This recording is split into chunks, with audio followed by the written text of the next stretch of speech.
प्रिय भैया बहनों, आज हम कक्षा 8 विश्व इतिहास के विषय में पढ़ेंगे। पाठ 2 है, इसका नाम है व्यापार से सम्राट तक कंपनी की सत्ता स्थापित होती है। कंपनी, इस पाठ में कंपनी मतलब अंग्रेजी जो ब्रिटिश राज था उसके विषय में हम पढ़ेंगे कि जो ब्रिटिश राज था वो हमारे देश में पहले तो व्यापार करने के लिए आए थे, लेकिन धीरे धीरे वो व्यापार करते करते कैसे हमारे देश पर राज्य करने लगे, उसी विषय में हम इस पाठ में पढ़ेंगे। जो मुगल सम्राट था औरंगजेब, उसके समय तो ठीक था, लेकिन उसके औरंगजेब के बाद जो उस शक्तिशाली मुगल में शक्तिशाली औरंगजेब ही था, उसको मरने के बाद जो राजे थे, बड़े बड़े छोटे छोटे राजा आपस में वो बिखरने लगे। सब लोग अपना अलग अलग प्रभुत्व स्थापित करने की कोशिश करने लगे और इसी का फायदा जो था वो अंग्रेजों ने उठाया था कि वो यहाँ पर आए थे व्यापार करने के लिए, और व्यापार जब करने लगे तो उन्होंने देखा कि सभी राज्य एक दूसरे से लड़ाई में लगे हुए और उसी लड़ाई का फायदा इन्होंने उठाया और वो यहाँ का शासक बन गए। कैसे क्या किए, आगे हम अगले टॉपिक देखते हैं। पहला है पूर्व में ईस्ट इंडिया कंपनी का आना। सन 1600 ईस्वी में जो अंग्रेज थे वो उस समय की तत्कालीन जो महारानी थी एलिजाबेथ प्रथम, उनकी आज्ञा लेकर के उन्होंने एक चार्टर जिसे कहा जाता है इजाजतनामा लेकर वो भारत में व्यापार करने के लिए आए थे।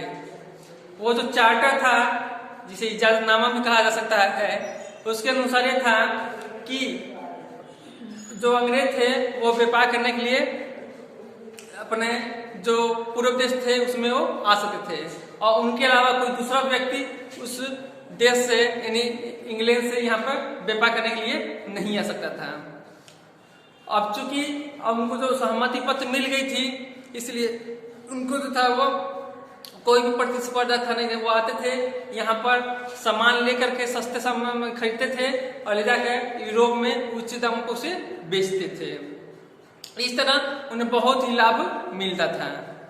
लेकिन जो उनको जो चार्टर मिला था, इजाजतनामा मिला था, वो सिर्फ उस देश के लिए लागू था। बाकी जो यूरोप में जो दूसरे देश थे जो अंग्रेजों की भांति वो भी भारत में इधर आकर के व्यापार करके अधिक मुनाफा पाना चाहते थे, वे उनको वो नहीं रोक सकते थे। इसी कड़ी में जो थे पुर्तगाल थे। जो पुर्तगाल थे अंग्रेजों को यहाँ भारत में पहुंचने से पहले उन्होंने भारत की खोज कर ली थी।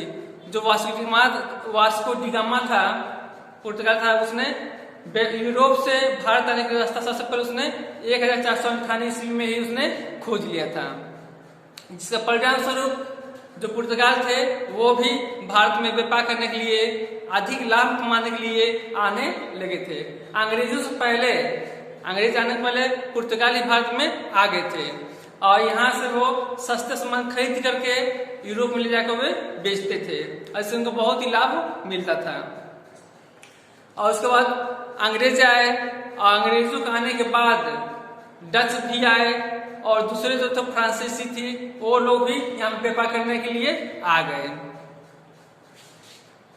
अब जो फ्रांसीसी जब व्यापार करने के लिए आए, जब चारों लोग हुए तो उस समय आपस में टकराव होने लगा।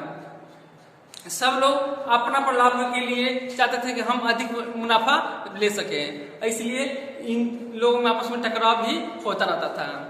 और ये टकराव इतना यहाँ तक होता था कि एक दूसरे के जो जहाज होते थे, माल से लदे हुए जहाज होते थे, उनको वो एक दूसरे के जहाज को डुबा देते थे। हथियारों के बल पे उसमें उन लोगों का व्यापार चल रहा था और समय समय पर हमेशा एक दूसरे से इन लोग विरुद्ध लड़ाई भी होती रही थी।